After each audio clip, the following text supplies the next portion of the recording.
Tragically, my father lost his voice this morning.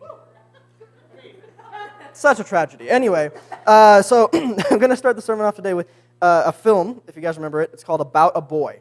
I don't. It was done before I was born, so I have no idea. But Hugh Grant's character in the film lives a lonely existence, and he refers to his existence as an island living.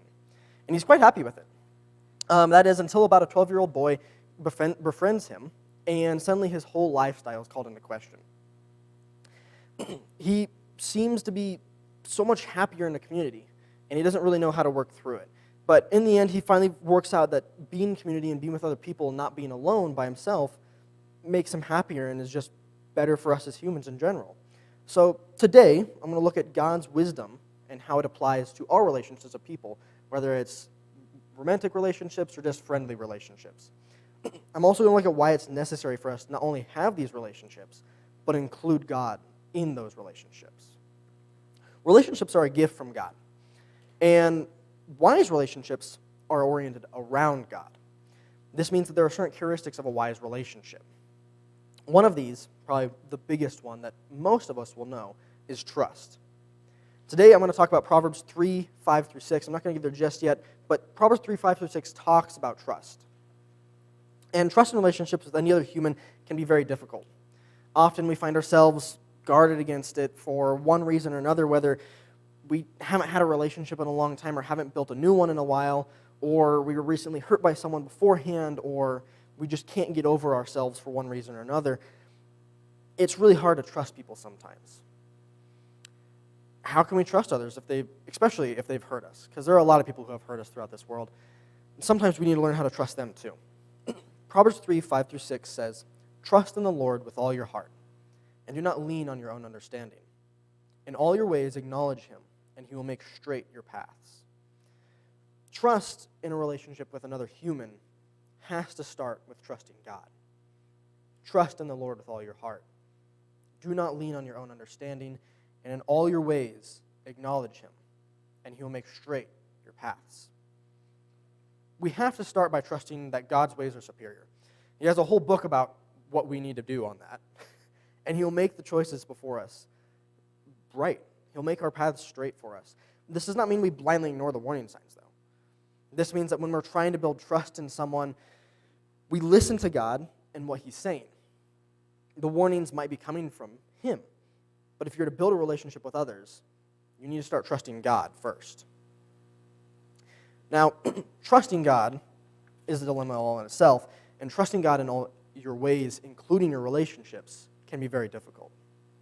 When you trust God in all your ways, you don't have to micromanage relationships. If your spouse has friends, that's great. You don't have to feel threatened by the amount of time that they spend together. If your friend hangs out with other friends, that's okay. Don't make everything your friend does about you and your relationship with them. When problems arise and you trust God in all things, you don't have to be the savior of the situation. Instead, you can point to people who can help fix the mess. Choosing to be wise in our relationships means choosing to give and receive counsel. I'm going to talk about Proverbs 27, 9 through 11 here in just a second, so if you guys want to turn there. But I know a lot of people struggle with receiving counsel. I know a lot of people don't struggle with giving counsel. That can be a very big dilemma here in today's age. We talk and we talk and we talk, but we tend to not be able to listen. It's been crazy here at CCU when I've been going to college now, on campus and stuff. I'm a communication major, and we've been talking about different ways to communicate and different things like that. It is crazy how much time I have spent in class learning how to listen as a communication major. And I was like, coming into it, I'm like, oh, this is a bunch of talking. I'm learning how to talk, learning how to speak in front of people, learning how to do certain things to get you interactive in a speech. No. My first 5 weeks of class last semester were about how to listen properly and how that we don't listen properly at all. And it's crazy to think about how much more we can learn how to listen. So I know that can be a big issue, especially in today's world. But giving and receiving counsel is very necessary. And so Proverbs 27, 9 through 11, it says, "Oil and perfume make the heart glad, and the sweetness of a friend comes from his earnest counsel. Do not forsake your friend and your father's friend. Do not go to your brother's house in the day of your calamity. Better is a neighbor who is near than a brother who is far away. Be wise, my son, and make my heart glad, that I may answer him who reproaches me. And then verse 17, it says, iron sharpens iron, and one man sharpens another. The company that we keep among us matters. And so we should surround ourselves with friends who can speak truth into our lives. And sometimes that's hard, because the truth can be very uncomfortable. The truth can hurt a lot. But iron sharpens iron, and when we sharpen our knives, we don't lay them on the counter and lay the sharpening rod on the other counter on the other side of the room and just let them smile at each other. You have to create friction in order to sharpen knives. You have to put them together and work them. And in this friction, this uncomfortability of truth, there is sweetness. There is the earnest counsel that is the sweetness of our relationships with people. The question must be asked, if you're friends with someone and you see them doing something self-destructive but never say anything, are you really their friend? It's the same in reverse for our own lifestyle. Whether in marriage or friendship, you need a friend who is dependable and honors their own commitments, who isn't going to up and run when the going gets tough but stays with you through thick and thin. Healthy relationships depend on this commitment. And that's what Proverbs 27:10 addresses. Proverbs 27:10, do not forsake your friend and your father's friend, and do not go to your brother's house the day of your calamity. Better is a neighbor who is near than a brother who is far away. A wise relationship demonstrates commitment, even if the other person isn't as dependable as you had hoped. Because your life is oriented around God, and you'll be there for them when they need it. Us as Christians being there for other people when they need it is truly helpful to them. Maybe they're not someone that we trust, but we can be someone that they trust. On the day of calamity, it is such a blessing to be present for someone during their time of need. Or to know that during your time of need, there is someone there who is available to help you. We need help during those times. We need those relationships with people. I think that's one of the big reasons the church, we talk for a long time after we get here and right before we start, don't we?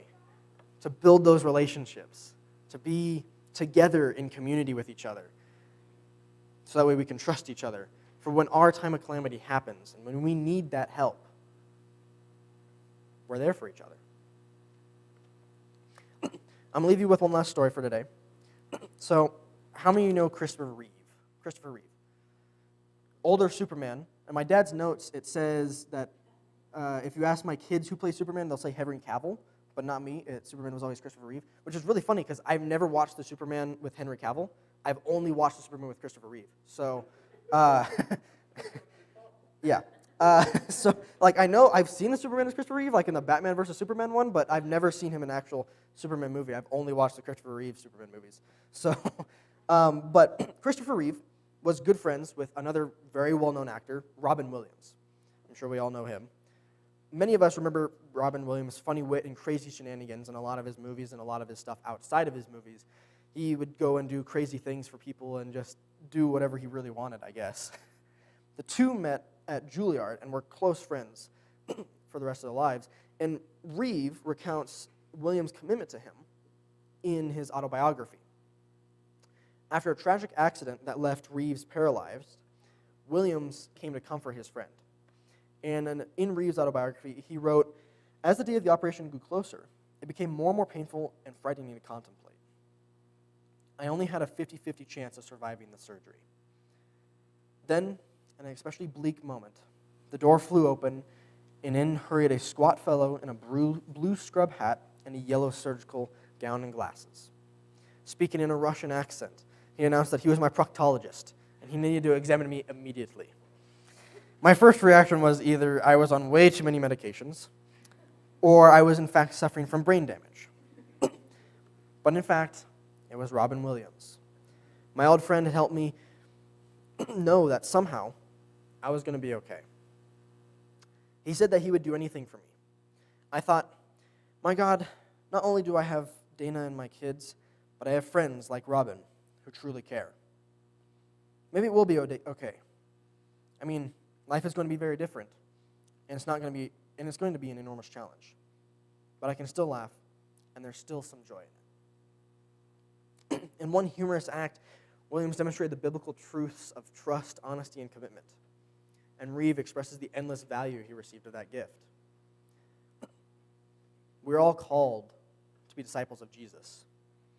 Same Jesus that showed his followers a lifestyle that reflected trusting God, being honest with others, even when it hurt or was uncomfortable, and a life committed to those who followed him.